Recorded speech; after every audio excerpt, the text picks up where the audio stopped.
Dear students, आज हमारी इस हिंदी मीडियम की क्लास में हमारा टॉपिक है how to translate sentences based on adjective clause from Hindi to English. हम हिंदी से इंग्लिश में उन सेंटेंसेस को जो एडजेक्टिव क्लोज बेस्ड होते हैं कैसे ट्रांसलेट करें। इस ट्रांसलेशन से पहले हमें ये जानना है कि एडजेक्टिव क्लोज क्या होती है और एडजेक्टिव क्लोज की डेफिनेशन, एडजेक्टिव क्लोज के फंक्शंस हमने अपने लेक्चर 1 में आपको बताए थे। इसको करने से पहले उसे देखना ज़रूरी है।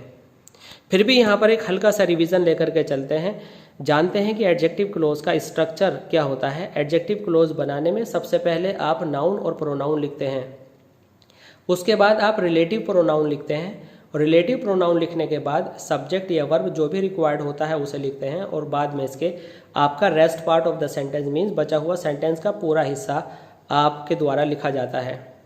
अब सबसे पहले देखते हैं कि ये नाउन और प्रोनाउन क्या है, जिसको दूसरे वर्ड्स में एंटीसीडेंट भी कहते हैं।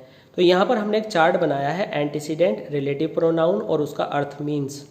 तो यहाँ पर वो तीनों चीज़ें हमारे पास हैं, नाउन और प्रोनाउन जो कि यहाँ पर एंटीसीडेंट के रूप में है, रिलेटिव प्रोनाउन या रिलेटिव एडवर्ब जो यहाँ पर आप देख रहे हैं कि ये सब एक सीक्वेंस में लिखा हुआ है, और मीन्स इनको हिंदी में हम कैसे पहचानते हैं। तो एंटीसीडेंट अगर आपको कोई व्यक्ति दिया है तो उसके लिए आप पर्सन के लिए हु लगाते हैं। पर्सन का मतलब है कोई भी ह्यूमन बीइंग होना चाहिए, क्योंकि प्राणी पशु भी होते हैं, प्राणी कीड़े मकोड़े भी होते हैं, प्राणी पुरुष और स्त्री भी होते हैं, तो ये पुरुषों और स्त्रियों के लिए आएगा हु। उदाहरण के तौर पर हमने कोई सेंटेंस बोला कि जो लड़का अच्छा होता है उसे सब प्यार करते हैं। तो यहाँ पर जो की इंग्लिश है हु, तो हु किसके लिए आया? लड़के के लिए। तो हिंदी के सेंटेंस में हम देखते हैं कि जो पहले आया है, जबकि इंग्लिश में लड़का पहले आएगा।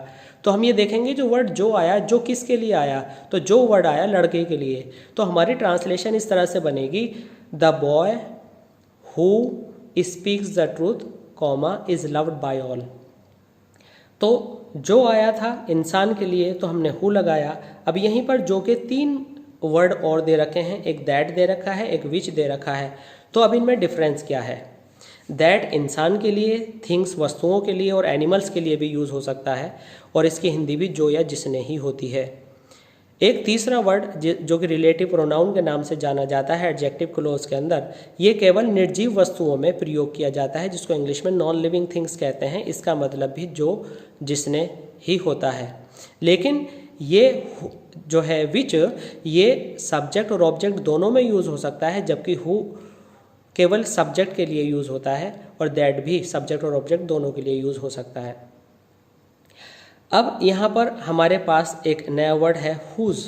हुज पजेसिव केस है। पजेसिव केस को हिंदी में अधिकारवाचक शब्द कहते हैं।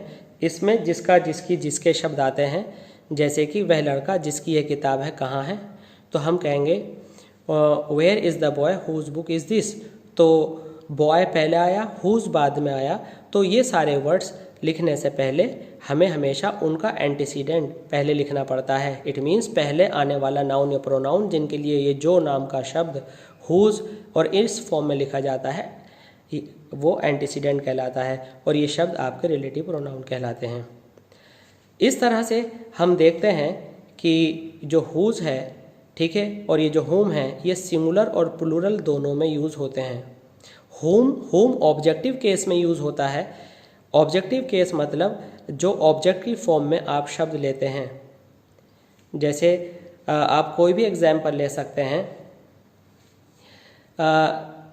मोहन मेरा दोस्त है जिसको मैंने एक किताब दी। तो आप कहेंगे Mohan is my friend home I gave a book.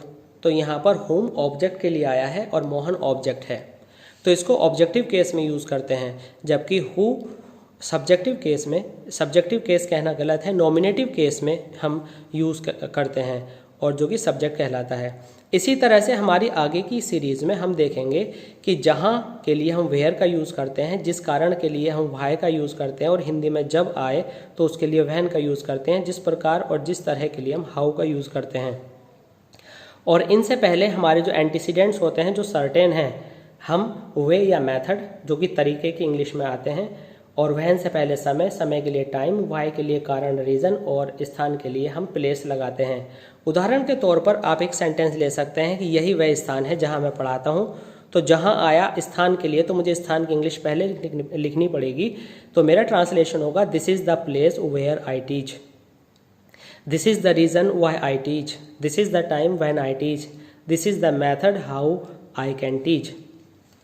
तो ये सारी चीज़ें जानने के बाद आप देखेंगे लेक्चर 2 पार्ट 2 के अंदर कि हम प्रैक्टिकली सेंटेंसेस, हिंदी सेंटेंसेस के पूरे स्ट्रक्चर्स को इंग्लिश में इन सारे एंटीसीडेंट्स और रिलेटिव प्रोनाउन और रिलेटिव एडवर्ब पर कैसे ट्रांसलेट करते हैं।